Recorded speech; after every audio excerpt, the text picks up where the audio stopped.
33 ही तारीखच नाही आहे, त्यामुळे कुणाच्याही पूर्ण जन्मतारखेची म्हणजे तारीख, महिना आणि साल याची बेरीज जर 11, 22 किंवा 33 वर येत असेल तरी तुम्हाला मास्टर नंबर्सची एनर्जी मिळत असते. 11ला आपण असोसिएट केलं होतं स्पिरिच्युअलिझम आणि इंट्युशन बरोबर. 22ला आपण असोसिएट केलं होतं क्रिएटिव्हिटी बरोबर. तर आज आपण बघणार आहोत 33. 33 काय आहे?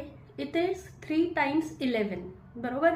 11 × 3 = 33. म्हणजे ह्यांना 3 टाइम 11 या मास्टर नंबरची एनर्जी मिळते आणि एकदा 22ची. सो 22 ह्यांचं कॉम्बिनेशन असं आहे की it is 3 times 11. Okay, it is a combination of 11 + 22. So तुम्ही विचार करा की हा किती स्ट्रॉंग मास्टर नंबर आहे की ह्यांना इंट्युशन पॉवर, स्पिरिच्युअलिझम पॉवर